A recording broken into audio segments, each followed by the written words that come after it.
every story you read, for every song you listen to, for every game you play, there are dozens if not hundreds that never see the light of day. This is Creative Project Hypersleep, a series of mini documentaries from Sounds from the Year Between, the official podcast of Skullgate Media. Each episode, an artist digs into their creative closet to unearth a project that they've abandoned. Some of the projects have been truly abandoned, while others have just been set aside until the time is right to work on them again. But I suspect there's as much to learn from these creative dead ends as from their finished counterparts. Maybe even more.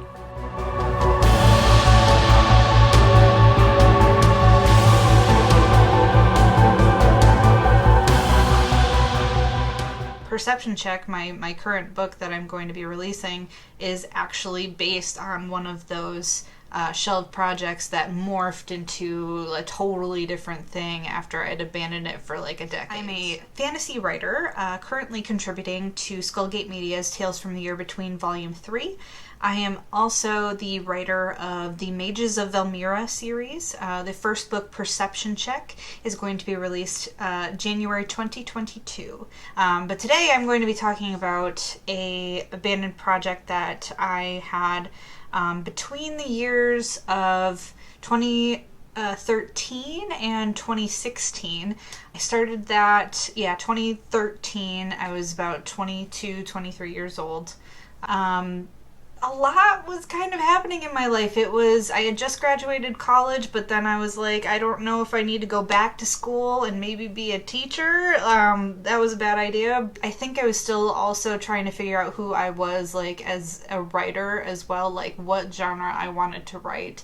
At that point, I was like, I'm just going to dip my toe into everything. And so Taunt was my first dip into paranormal. It was my first dip into YA.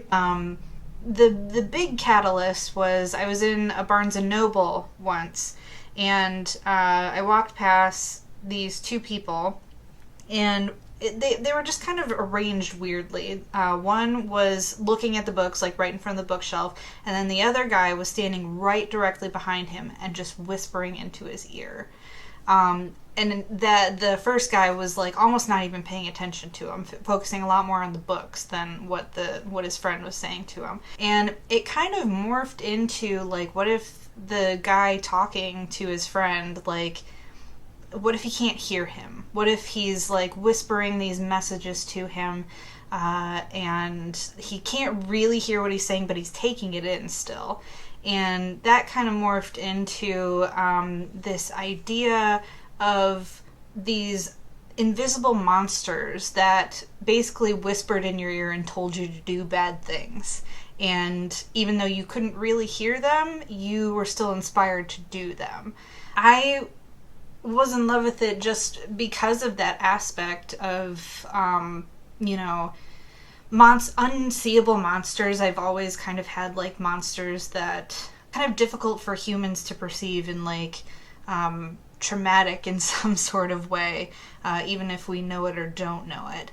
But I also had this relationship between the two main characters, a teenage boy who is escaping an abusive household and a teenage girl who both her parents died, and she's like a professional monster hunter. Just the fact of like, there's this really rough around the edges teenage girl and this very meek kind of like doesn't know what's going on teenage boy. They're kind of like, will they, won't they? They're, really deep relationship that they form based off of their own trauma and their own fears and everything like that, and kind of becoming each other's family. That I think really made me excited to get working on that. And also just, the aesthetic in general. I was listening to a lot of classic rock, a lot of road trip music. Just a lot of really heavy guitar, and like I had a perfect soundtrack for it. I was planning on making it 4 books in a series. I don't know why I like 4. That's kind of always been like my goal for most series that I do is 4 books. I don't know why. It was about 2015 that I started to slow down on it, and I officially abandoned it in 2016. I don't think I was ready as a writer to really sit down and do it. I didn't really have a set structure for it. It was just like, here are the scenes that I want to see.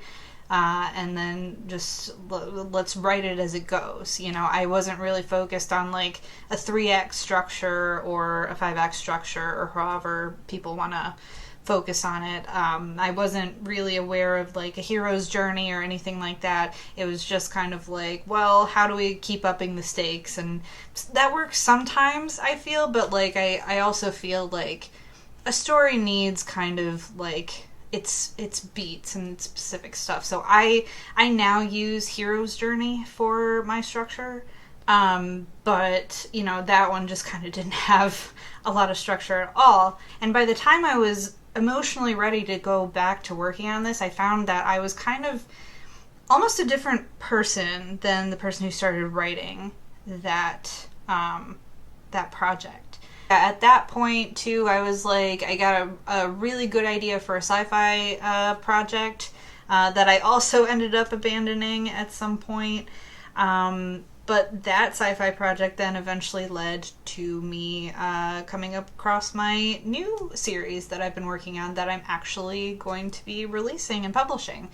I learned a lot writing both those, but especially this first project. As far as like if I'll come back to it, I'd like to. I think. I don't know how much of a YA author I'm going to be anymore, actually, because I've been writing more adult.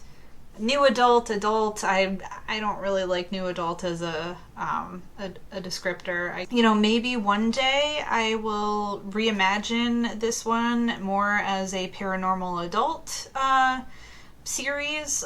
Who knows? And it would probably work out a lot better, honestly, because a lot of the situations that I put those characters in were very dark and very heavy.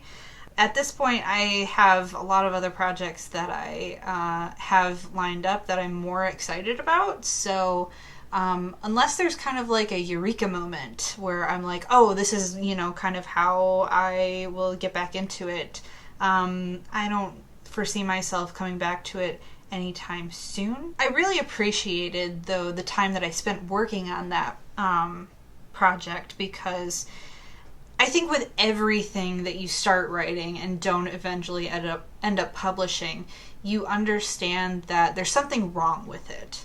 And whether it's, something technically wrong with it, or if there's something like your heart's just not in it, which it was a combination of two things, of both of those things for me.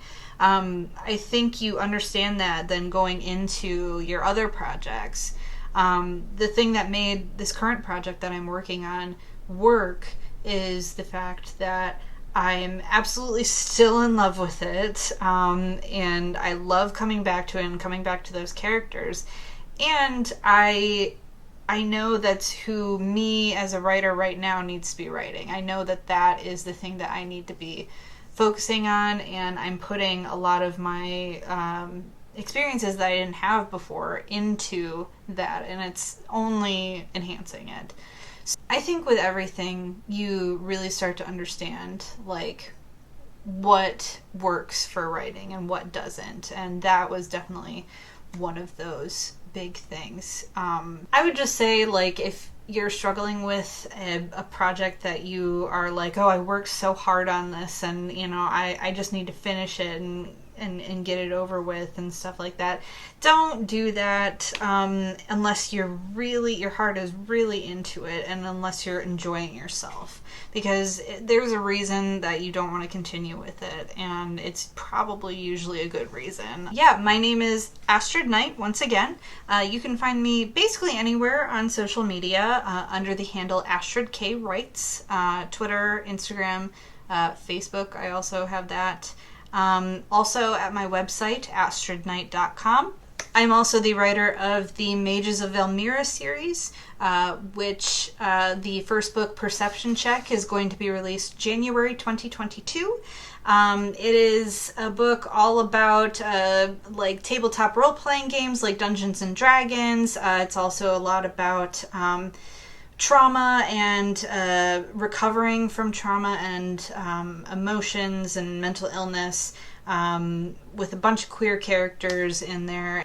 It's a fun adventure story with a lot of self-exploration and heart. Bye, everyone!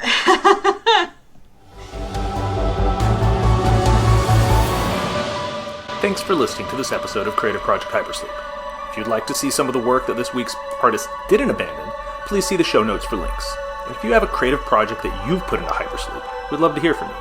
Send an email to editor@skullgatemedia.com, and you could be the subject of a future episode. This series is part of Sounds from the Year Between, a podcast by Skullgate Media, a writing collective that brings creators together to make new and amazing stories. You can find us online at skullgatemedia.com, or check out our flagship anthology series, Tales from the Year Between, at yearbetween.com. Please subscribe, leave a rating or review, or hit the like button depending on the platform you're hearing this, and follow us on Twitter as @SkullgateMedia for updates on our newest projects. And buy our books. That'd be cool. Thanks for listening.